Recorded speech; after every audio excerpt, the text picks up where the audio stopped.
नमस्कार। बोले भारत में आप सबका स्वागत है। मैं हूं प्रवीण सिंह।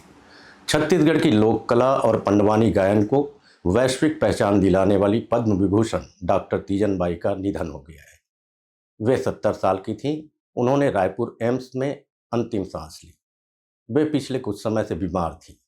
तीजन बाई ने अपनी सशक्त आवाज़, प्रभावशाली अभिनय और अनोखी प्रस्तुति शैली से पंडवानी को देश ही नहीं बल्कि विदेशों में भी नई पहचान दिलाई।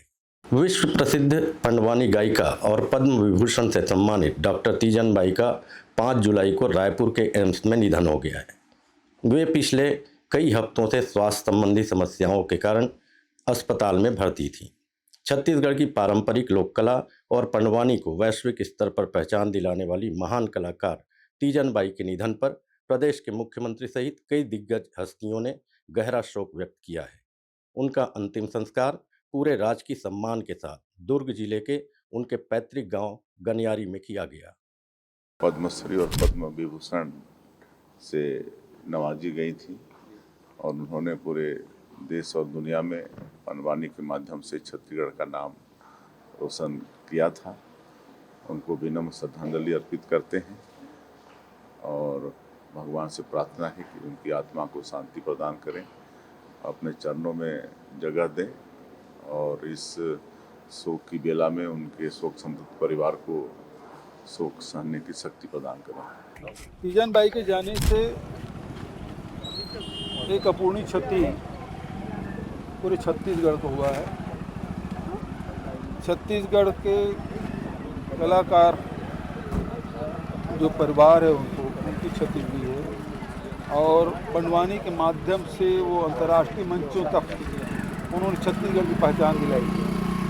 तो ऐसे कलाकार जो खेत खलिहान में काम करते हुए, भिलाई स्टील प्लांट में नौकरी करते हुए अंतर्राष्ट्रीय मंच में पहुंचे, मतलब उसकी जो यात्रा है, एक मजदूर में खेतों में, अब ये आषाढ़ सावन का महीना है, खेत में काम करते हुए गीत ददरिया पंडवानी गाते हुए आगे बढ़ी और उन्होंने फिर पंडवानी को मुख्य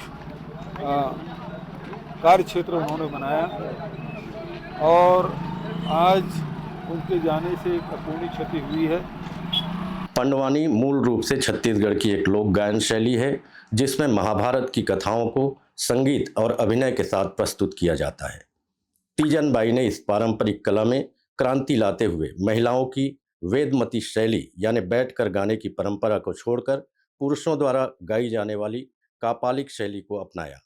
इस शैली में कलाकार खड़े होकर वाद्य यंत्र बजाते हुए और पूरे नाटकीय अभिनय के साथ कथा की प्रस्तुति करते हैं। कला के क्षेत्र में उनके उत्कृष्ट योगदान के लिए तीजन बाई को भारत सरकार द्वारा वर्ष 1987 में पद्मश्री, 2003 में पद्म भूषण और 2019 में देश के दूसरे सबसे बड़े नागरिक सम्मान पद्म विभूषण से सम्मानित किया गया था।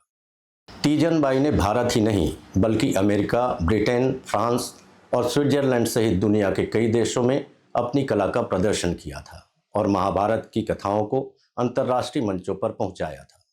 कैमरामैन नरेश राव के साथ प्रवीण सिंह, बोले भारत, रायपुर।